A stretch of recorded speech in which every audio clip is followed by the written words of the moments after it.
Welcome to the collection of the wildest and craziest AITA Reddit stories of all time. From wild betrayals to shocking twists, these tales will leave you questioning who is really in the wrong.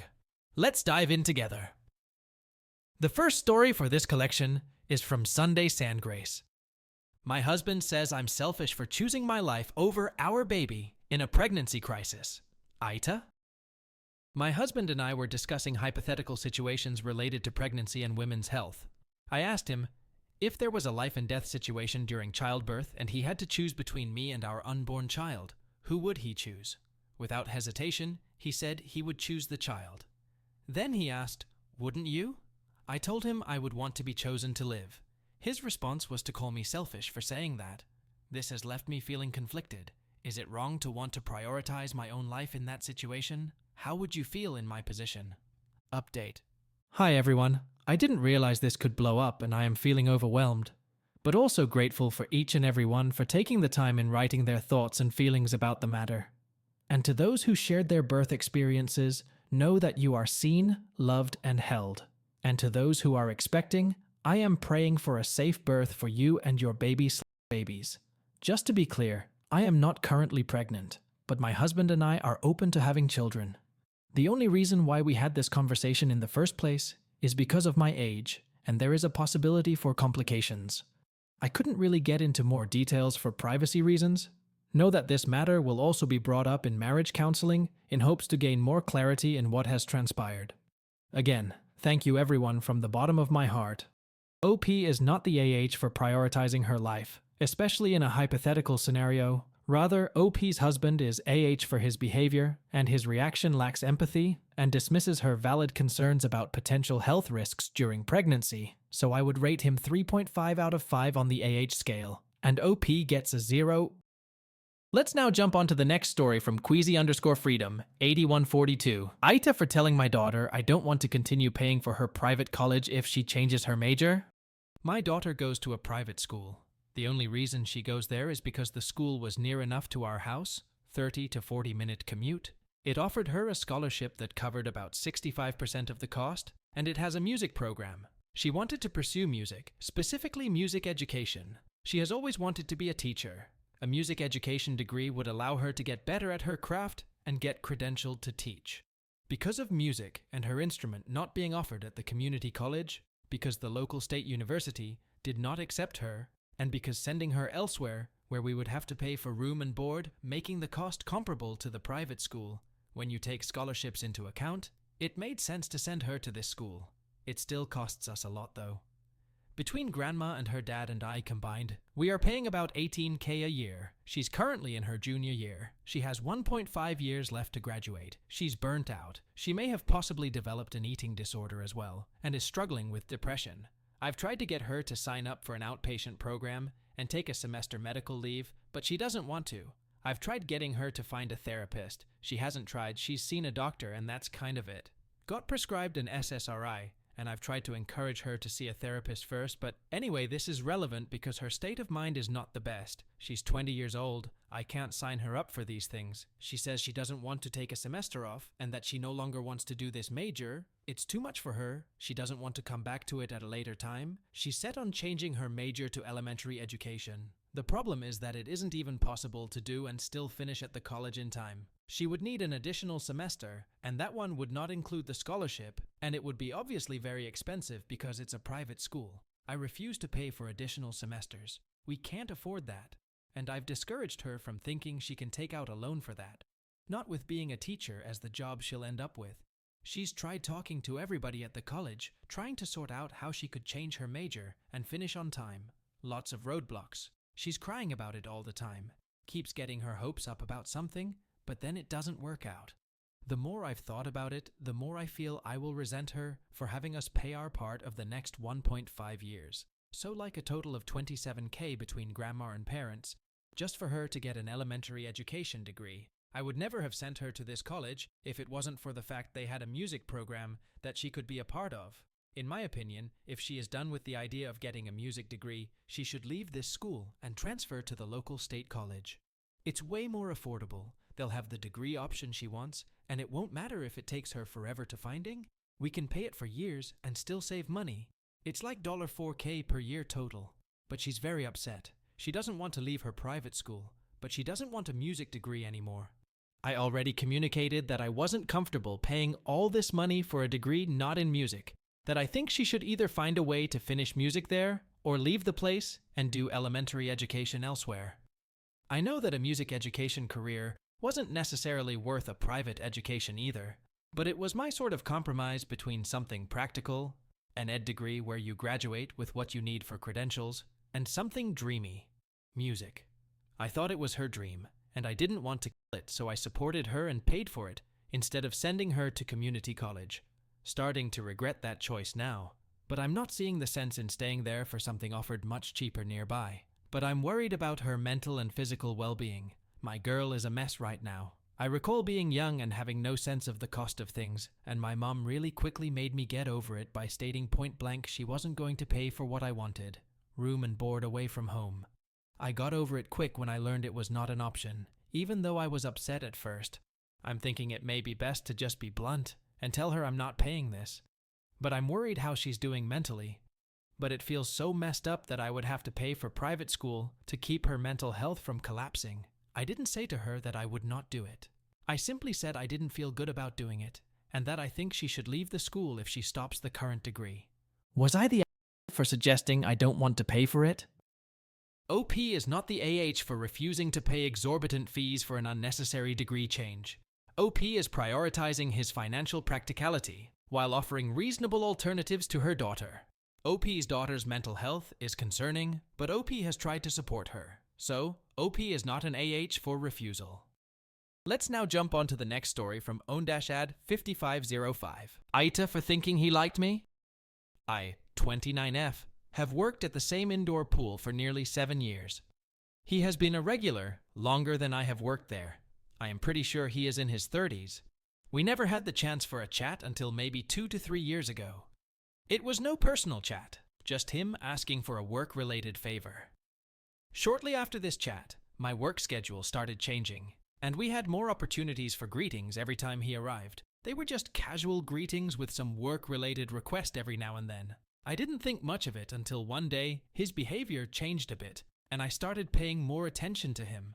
The day things changed was a day that I saw him come in, and when he said, "Hello," he got the biggest smile ever. I remember really liking that smile and hoping I would be able to see it again. However, no matter how I greeted him after that day, things just became awkward. He started greeting in a shyer way and barely got any words dash sound out, and just did this awkward wave with the hand that was holding his gym bag. On top of that, while he was exercising in the pool, it felt like he started taking more and more breaks at the end of the pool, which would be in sight of where I would be, near the cash registers. There even was this one time where he had to leave earlier than normal, and for some reason, he chose to put on his sweater, coat, and shoes all the way in the entrance, where again, he would be in sight of where I was working. Now I really wanted to make a funny comment or something that day, but I am very shy and often misunderstood person, so backed out of saying anything. Another case would be whenever I wasn't working and ended up swimming myself just before he would arrive. Maybe he would say hi, but again things were still awkward. However, it did seem like he would take his breaks on the side of the pool wherever I was taking mine. First, I thought it was just coincidence, but then I tried taking my break on the other end, and he would still pop up on my side of the pool without saying a word or starting a chat. Now I do know that he has no problem talking to people, because I have both seen and heard him talking to pretty much everyone but me. He even stopped asking his normal requests dash favors whenever I was working, and rather asked my colleagues. The only reason I know this is because these colleagues always, for some reason, double check with me if it is okay or whatever. Now the cherry on top that really made me think he liked me, and that started changing my feelings, happened last spring. I had been on sick leave for maybe 2 weeks, and I did not see him for maybe 3 weeks. The day I saw him again, I was standing at the cash register closets to the entrance whilst he came in. I said hello, but it got kind of awkward when I realized he didn't say a word back, just the shy wave. He did, however, keep eye contact all the way from the entrance door until he got around the corner. He also walked strangely close to glass window that I was standing behind whilst keeping his eye contact. And I mean really much closer than anyone else, who doesn't need to come pay for a ticket. This made me look at the situation much more different, and right before the summer, I ended up taking a chance and left a note with his stuff saying that I think it would be fun to get to know each other. However, he ended up texting me back that he was really flattered, but that he was not on the market right now. This left me really confused, and for the entire summer it kind of kept hunting me on what his behavior meant. I ended up texting him one more time at the end of the summer. I'm not fully sure what I wrote anymore, but I remember thinking it could be seen as either a cute love letter or just simply pathetic. I do also think I mentioned the same occasion as above. He ended up apologizing for the misunderstanding and basically saying he was just trying to be polite by smiling and greeting, as he would towards everyone. Now my biggest confusion is that he neither time said anything about not being interested. I'm also aware that sharing this online can result in very unique responses, but I really want this mystery somewhat solved. So, what would your opinion be in a similar situation? And would a guy that is not interested really not write exactly those words? To me, it felt like he just gave excuses and that I really frightened him. He barely greets me now. One time I was standing in the same spot as where he kept the long eye contact, but I was looking at my phone when he came in. The second I looked up, he quickly turned his head. Other times, shit is just more awkward than before. Lastly, the reason I started falling for him, besides his cute smile, was mostly because I haven't met anyone in all my years working at a pool that loves swimming somewhat close as much as I do. He also seemed to maybe be a bit nerdy, which I am definitely, and I really think we could have been a good match. So, is it really so weird that I thought he liked me?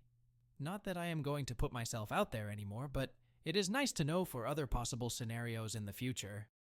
OP is not the AH, rather she misinterpreted her customer's friendliness as romantic interest. Her feelings were genuine, but his polite rejection and subsequent awkwardness suggest he wasn't interested. No problem, such misunderstandings often happen. You are not an AH for assuming something and clarifying it. Let's now jump onto the next story from OK_Badger3570. AITA for telling my friend's sister about her breakup plans out of concern for her mental health. This is going to be very long, so sorry in advance. I feel like this whole thing has gotten way out of control. I, 14F, have a friend who we'll call Leah, 15F, who is planning to break up with her boyfriend later this week. She has been wanting to break up with him for several months, but is only just now deciding to do something. For about a week, she was acting very strange and kept coming to me saying things like, "Something happened and I need to talk to you," but then never elaborating. I know that Leah has struggled with her mental health since she was very young, so her saying things like that, plus her odd behavior, really concerned me.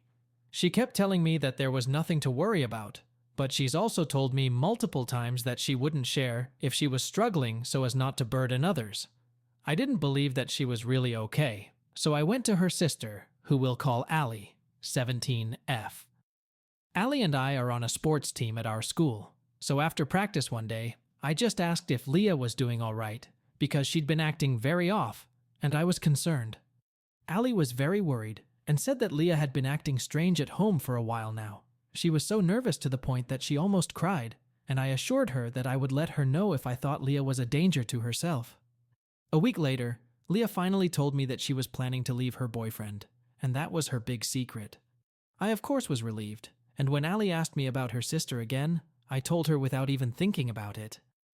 I didn't want her to be worried anymore, and I didn't think it was a big deal at the time, because I knew Allie wouldn't tell the boyfriend.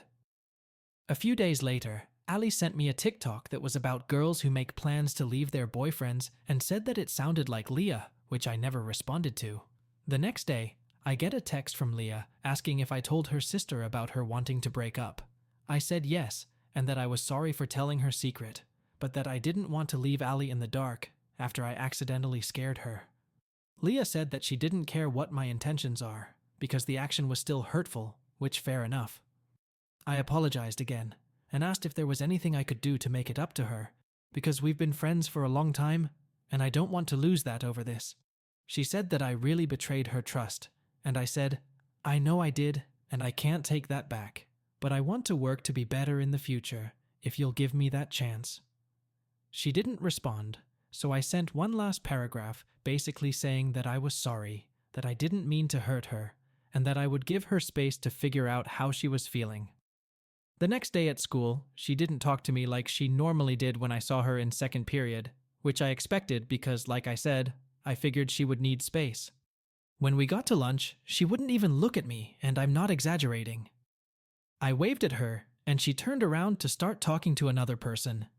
At the table, she looked at two of our friends, looked at me, and then told them that she needed to talk to them about something in the hall once they left. One of those friends later confirmed that she was telling them the whole thing. I didn't really mind that, because I understand that she might need to vent and figure out what to do. I did the same thing after I apologized, and vented to a friend about how bad I felt for what I did. When we got to fifth period, I had to take a test, but before I left to do so, she looked at another girl who was sitting at our table and said, "I need to talk to you about something once she leaves." This shocked me because I know Leah does not like this girl, and has complained multiple times about how she tells other people's business all the time and twists stories. Then, she pulled out her phone and showed the girl texts between her and a guy she's friends with who doesn't go to our school.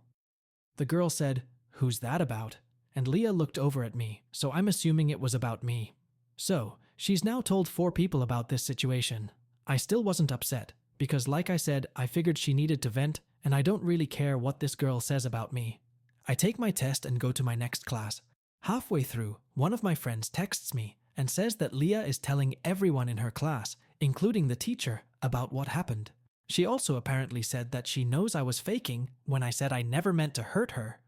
Which am I crazy to think that's her calling me a fake friend? To like 20 people? At this point, I was upset. I know I don't really have the right to be because I hurt her first, but I truly never meant to hurt her, and I only brought Allie into it at all out of a place of concern. I texted a friend, Maya, who already knew about the situation, had heard it from both me and Leah, so I figured she was the most unbiased person I could talk to, and asked what I should do. Maya told me that she thought Leah was blowing it way out of proportion, and that while I shouldn't have told Allie about the boyfriend thing, there was no reason for her to do all of this. I tried to approach Leah again and apologize, but she turned around and started talking to someone else like she couldn't hear me. All of this happened in the span of a day, and I feel literally sick to my stomach.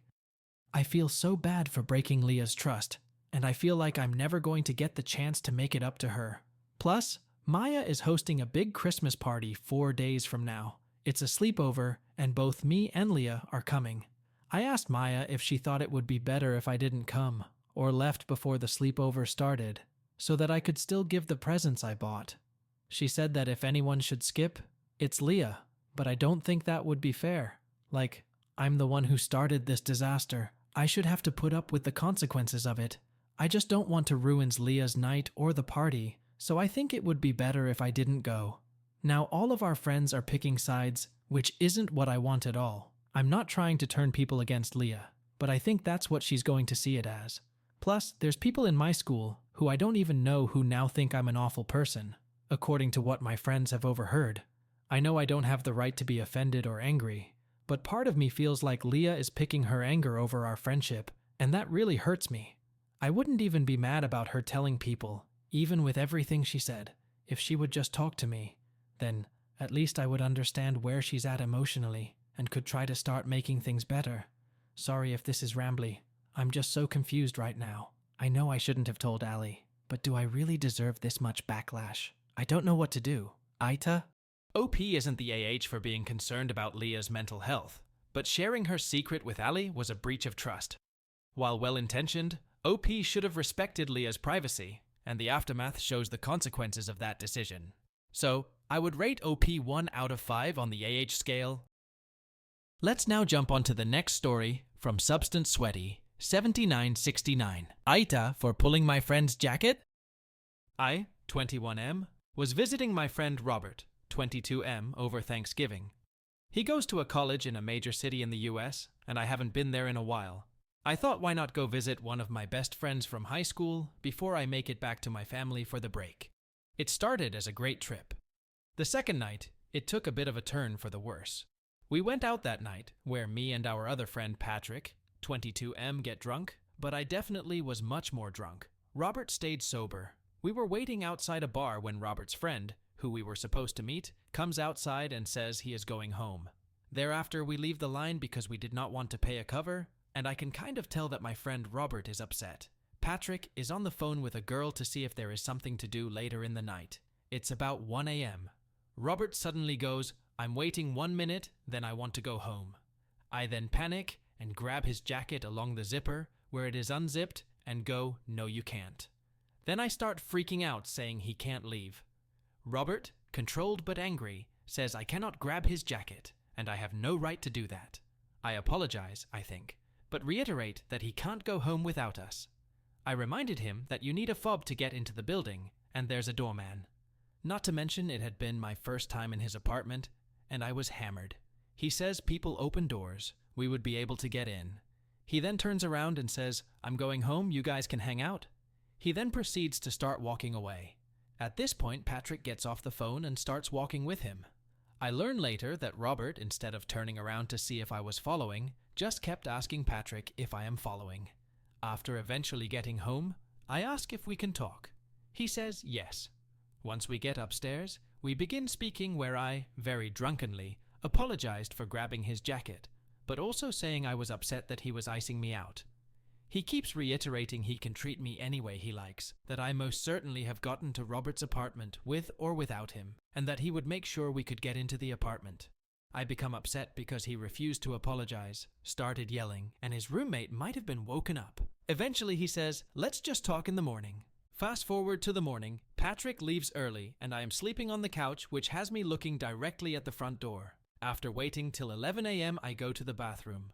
When Robert hears that he slips out of the apartment to go hang out with other friends and get food, I text him at 12 p.m. asking to talk. He tells me he's out.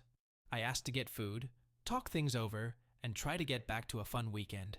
He keeps dodging the question and tells me that I have access to his fridge if I want food. I wanted to go out and eat considering I was visiting a city I hadn't been to in 10 years. Eventually he comes back at 1:30 p.m. We begin speaking from 1:30 to 2:20. I immediately apologized for my poor behavior, acknowledged it was wrong for me to grab his jacket, shout in his house. I admitted I got too drunk, and I thanked him for letting me stay at his apartment. I asked for an apology though because he was refusing to talk to me. He acknowledged my apology but refused to offer one of his own, stating that because I pulled his jacket, all his behavior was justified. I pressured him on this point for a while, then changed tactics to ask why he didn't even text me that he left. After enough prodding, he admitted that he was afraid for his physical safety and felt that because his roommate and Patrick left, he couldn't be alone with me in a space. He needed his roommate, who he has known for about 2 years now, to be nearby. At this, I asked why should I even be visiting.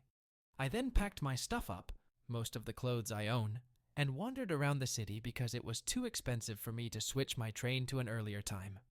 Extra detail that is important: Robert is 6'5", 235 pounds. His roommate also stands at 6'4", probably around 200 pounds. I stand at 5'9", 150 pounds. Me and Robert have been some of each other's best friends for 15 years old. Robert has a tendency to go to bed early. That, along with the fact that when I arrived at 1 a.m. on Friday, and he was not in his apartment, didn't answer his phone, and it took him 30 minutes to get to the lobby when I arrived on the first night, I didn't trust him to actually let me into the apartment. I know Robert is a really good friend of mine, and I love him, but the way he treated me was not the way I treat anyone who I am that close with. It was like I didn't recognize him.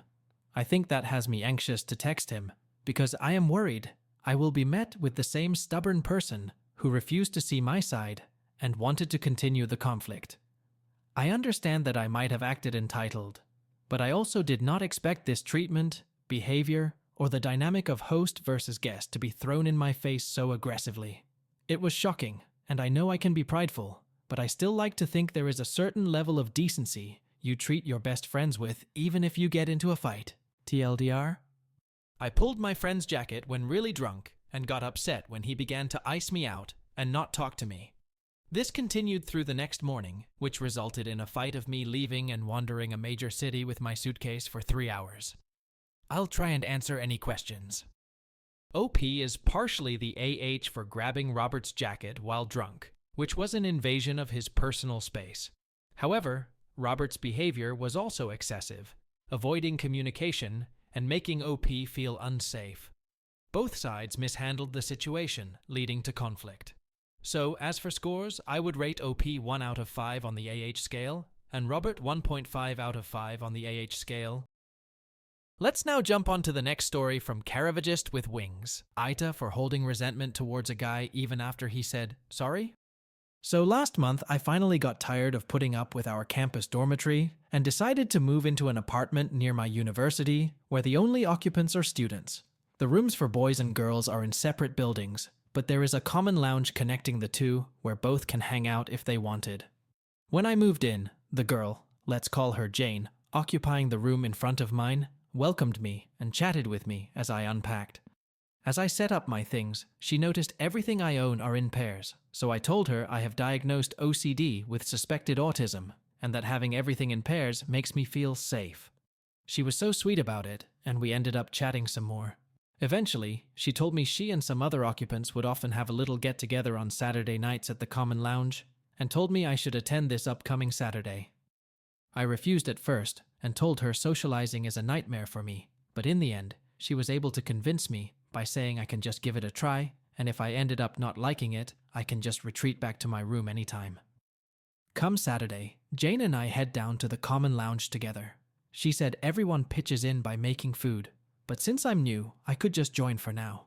When we got to the common lounge, there were already a few people there, and the first person I noticed was this very tall, very handsome guy helping set up the table. I could instantly tell that everyone in that room was conscious of how gorgeous he was, based on how they acted around him, even the guys. I couldn't help but be conscious of him as well, but to not embarrass myself, I just stuck to Jane's side. Things were going well for me at first. I just kept nodding silently at whoever was talking, until near the end of dinner when the alcohol started pouring. During this time, Jane had gone up to get something from her room, so I kind of felt alone on the table.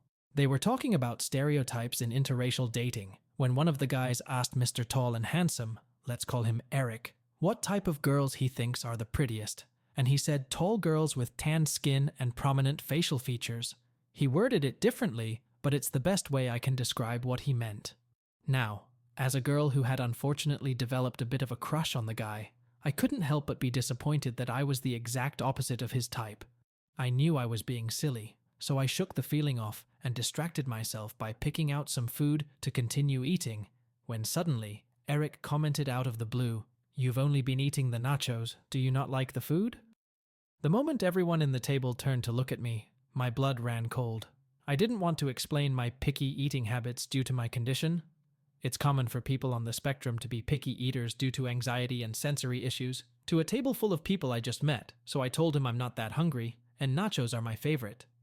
I know, I should have come up with a better excuse, but when you're in the situation, panicking, it's hard to articulate. I thought he'd just nod and let it go, but one of the girls pouted and said she and her friends did their best to make the food. They thought everyone would enjoy it. People started comforting her, telling her it's good, and I felt so bad for her that I was ready to explain myself. Until I met Eric's eyes again and found him looking at me with obvious disdain. He was frowning at me with something close to disgust before turning to the girl and saying, "Food's great, it's not your fault." It sounded so wrong in my ears that my defenses went up. It's not her fault. So that means it's mine? Now I wanted to defend myself instead of explaining myself.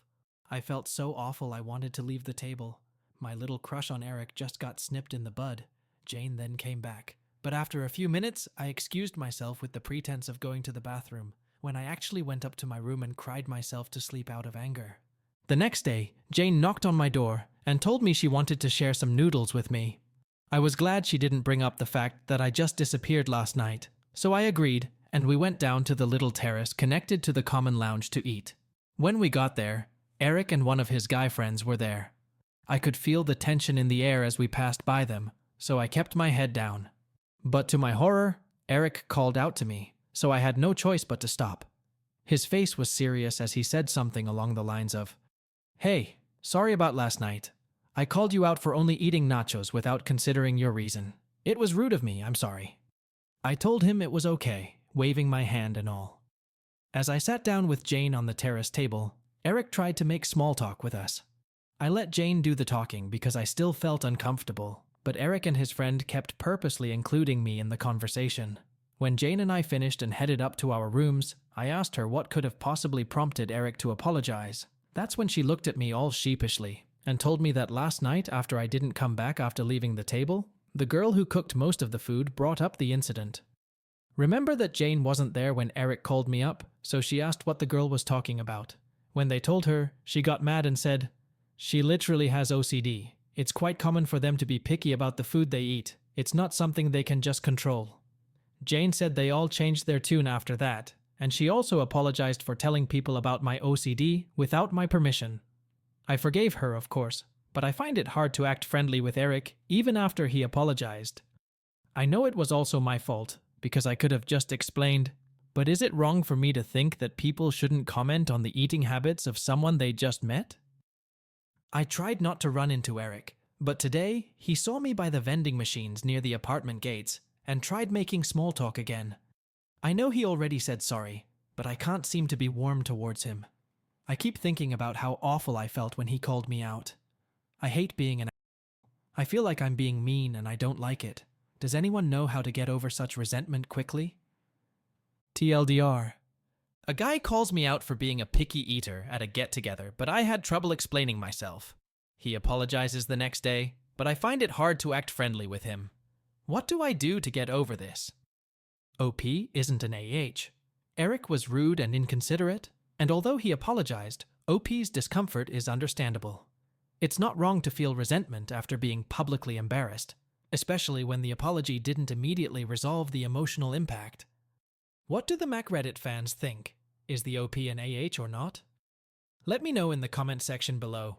If you like the stories I brought you, just hit the like button, share them as much as you can, and don't forget to subscribe to MacReddit for a daily dose. Bye bye, see you tomorrow with some more spicy fries.